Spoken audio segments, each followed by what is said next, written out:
Coming up this morning for you on Daybreak, a conversation at Springfield City Council to impose new regulations on payday lenders. And a forum on school safety in Springfield last night shows school leaders have begun to look toward prevention instead of reaction when it comes to keeping kids safe. Plus, after a pilot program in some Arkansas schools tested longer recess, a new law tries to compromise between extra breaks and lost instruction time. Got that for you and more on Daybreak. Good morning and thanks for joining us. It's Tuesday, April 23rd. I'm Lauren Barnes. I'm Joe Morano. Mid-sentence right there. I just thought extra recess sounds great. Yeah, yesterday they could have used some extra recess, that's for sure. Yeah, and then I just started to miss recess. Do we have that in our jobs somehow? Not a lunch break, a recess. If we had to do one or the other, I think I'd go for nap time over recess. That's a good point, I guess. Yeah. And you are right. Yesterday we needed extra recess, right? Yeah, that's for sure. Yeah, Melissa, you brought the good weather. Everyone was happy. Do you remember the days of recess? Yes. No memories? I do. The jump rope was my thing during recess, and I was pretty good at it. I did basketball all the time.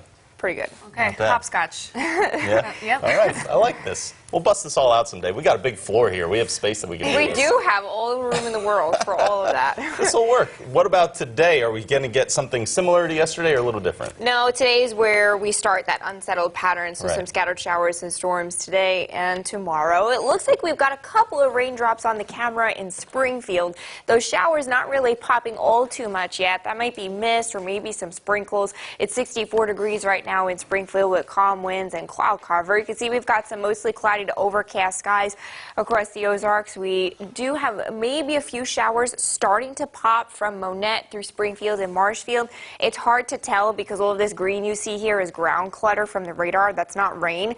So again, we might be starting to pop a couple of sprinkles. It's 64 degrees in Springfield, 63 in Monette, and 63 in Branson. So a very warm start and a little bit muggier than yesterday with these dew points getting closer to 60. It doesn't feel all that humid by any means, but we're starting to increase that moisture a little bit, and that will fuel some of those showers and storms. So overall, a drier start this morning, but we'll have some rounds of showers and storms this afternoon, so some wet roads by dismissal in that evening commute. 67 degrees with some scattered showers and thunderstorms. Details on rain totals and when we dry out coming up in 10 minutes. Making news now. April 2nd was a national day of silence to spread awareness about LGBTQ bullying, but now the NAACP and Springfield Public Schools are both speaking out about something that happened at Kickapoo High School that day earlier this month. Posters commemorating the day of silence were ripped down. That same day, students drove in the school's parking lot with a Confederate flag. In a press release yesterday, the NAACP says it stands against any actions that demean people. The organization also claims students were bullied online and wants SPS to enforce anti-cyber bullying tactics and policies. The NAACP is asking the district to adopt a zero-tolerance policy for displaying the Confederate flag. And SPS spokesperson Stephen Hall responded to those comments last night, saying in part, district policy does include cyberbullying. He says the students involved in the incident were disciplined appropriately and that parents and students received messages making it clear disrespect of any kind would not be tolerated. Hall says school leaders continue to work with LGBTQ students to show support for their safety and well-being. We want to follow up on a busy night from Historic City Hall now. Possible new regulations for payday lenders in Springfield is a big issue that was discussed. Two ordinances are on the table, and both include a requirement for lenders to provide info about the true cost of the loan and how much they would pay in fees and interest in 1 year. Plus, lenders would have to have information about programs that can help rescue people out of these loans. Basically, the only difference here is it's a $5,000 permit fee per company. Kathy Lutz has dealt with bad payday experiences and advises to stay away. It's easy to do because you tell yourself you're going to pay for it next payday. You're not going to let it go more than one payday. Something will happen because that is how life works.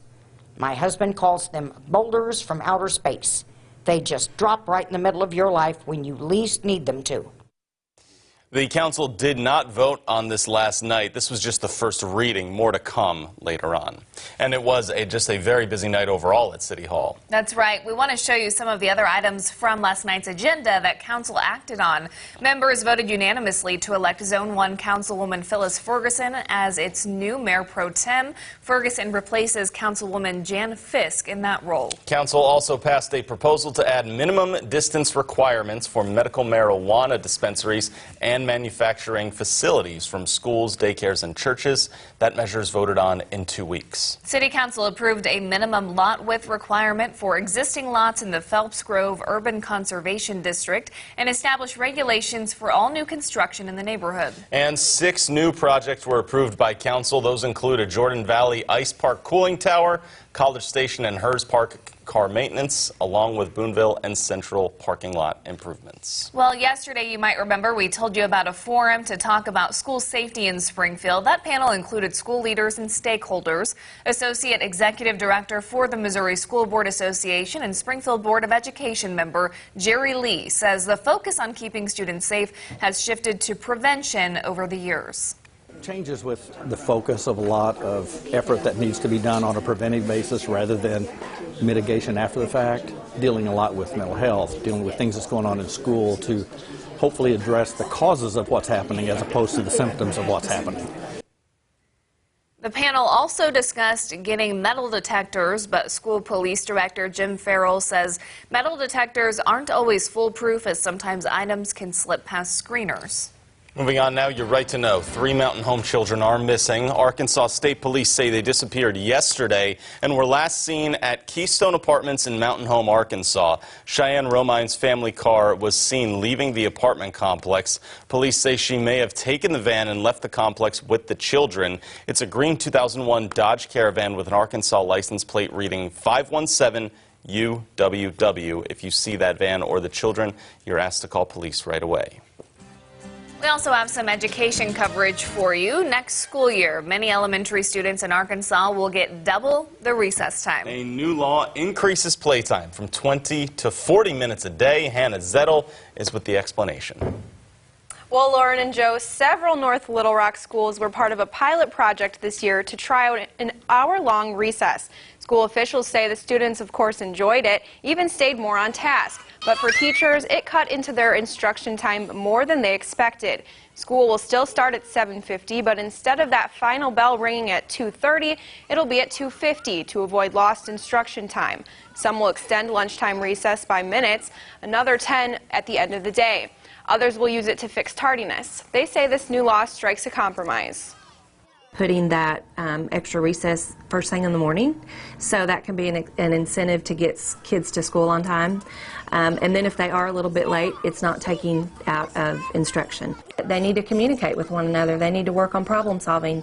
They need to work together to come up with a game or solve differences. I think it's going to be a win-win for everybody. Principals and their staff at each of the district's 9 elementary schools will decide how to split up the 40 minutes of playtime. Hannah Zettel reporting this morning. Now to a local spotlight. More than half of students in Springfield public schools qualify for free or reduced lunch, and a new documentary is bringing attention to poverty in America with Springfield featured. The series is titled Our Kids, Narrowing the Opportunity Gap. It'll air on Ozarks Public Television starting Monday. Springfield is featured in the 2nd episode, which will air on May 6th. The series looks for solutions for poverty in the country. Producers filmed at Robertson Community School, the Fairbanks, and at OTC here in Springfield. And still ahead for you this morning, you'll have to wait just a little bit longer to get Samsung's foldable phones. They're breaking. That's why. Details on why the company delayed its big release coming up in your Money Watch. From Color 10 Ozarks First, Lauren Barnes, Joe Morano, and weather with meteorologist Elisa Raffa. This is Color 10 News Daybreak.